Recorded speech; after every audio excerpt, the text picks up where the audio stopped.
Assalamualaikum warahmatullahi wabarakatuh. Perkenalkan, nama saya Zaidan Noval dari kelas 10 akuntansi 1. Baiklah, pada kesempatan kali ini saya akan memberi ringkasan tentang bukti-bukti pengaruh Islam yang masih ada hingga kini. Masuknya Islam ke Nusantara secara tidak langsung membawa perubahan terhadap kehidupan politik dan sosial budaya Nusantara. Dalam bidang politik, konsep dewa dan raja yang bercorak Hindu dan Buddha diganti dengan konsep Islam menjadi khalifah, dan juga sebutan raja diganti menjadi sultan. Dan dalam bidang sosial budaya, pengaruh Islam tampak setidaknya dalam beberapa hal. Pertama, tidak dikenalnya lagi sistem kasta atau pelapisan sosial. Yang kedua, banyaknya kosakata Arab yang dipakai atau diserap ke dalam bahasa Indonesia melalui bahasa Melayu dan kemudian diserap ke dalam bahasa Nusantara. Sejarawan Jean Kelman Taylor menyatakan bahwa 15% kosakata bahasa Melayu merupakan adaptasi dari bahasa Arab. Selain itu, terjadi modifikasi atas huruf-huruf Palawa ke huruf Arab, yang kemudian dikenal sebagai huruf Jawi. Ketiga, bidang pendidikan, terutama melalui pesantren. Pesantren ikut membentuk kebudayaan dan cara berpikir rakyat Nusantara. Keempat, dalam hal berbusana, ada jenis pakaian tertentu yang menunjukkan identitas Islam, seperti sarung, baju koko, kopiah, dan kerudung. Pengaruh lainnya adalah dalam hal bangunan, seperti bangunan makam, masjid, dan keraton. Bangunan tersebut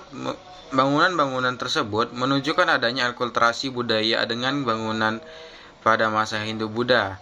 Hal ini terlihat daripada hal-hal berikut. Yang pertama, atapnya tumpang dan jumlahnya selalu ganjil. Posisi masjid agak tinggi dari permukaan bawah atau beronda. Adanya serambi di depan atau samping masjid. Terdapat tempat untuk mencuci kaki di depan atau di samping masjid. Adanya pesantren. Adanya denah berbentuk bujur sangkar. Makam-makam kuno diletak di atas bukit. Bangunan keraton digunakan oleh keluarga sultan sebagai tempat tinggal. Dalam bidang sastra, pengaruh Arab Melayu dalam bentuk sastra adalah syair, yang terdiri dari atas 4 baris dalam setiap baitnya. Jenis sastra lainnya adalah babat, suatu karya sastra dalam masyarakat tradisional dan lingkungan kebudayaan Jawa. Meski terkait dengan seni sastra dan masih terkait dengan seni sastra, terdapat suluk, yaitu kitab yang berisi ajaran tasawuf. Kemudian dalam bidang seni rupa, seniman pada saat itu menggunakan teknik stilisasi atau deformasi. Teknik stilisasi adalah teknik yang digunakan karena ajaran Islam melarang makhluk yang bernyawa dalam konteks menyembah.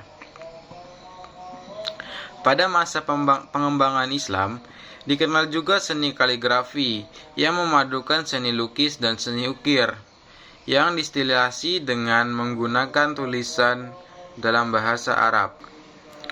Dan juga dalam bidang seni tari dan musik, pengaruh Islam tampak dalam 3 bentuk,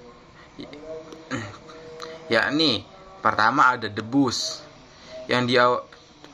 tari debus yang diawali dengan nyanyian atau pembacaan ayat-ayat Al-Quran serta sholawat. Yang kedua ada tari seudati. Tari seudati berasal dari kata seudati yang berarti syahadat. Lalu ada tari zapin yang merupakan khazanah tarian rumpun Melayu yang mendapat pengaruh Arab dari Persia, India pada abad ke-13. Yang terakhir, terdapat sistem kalender yang mengalami perubahan dengan masuknya Islam yang dari kalender Saka menjadi kalender Hijriyah. Sekian yang dapat saya sampaikan. Assalamualaikum warahmatullahi wabarakatuh.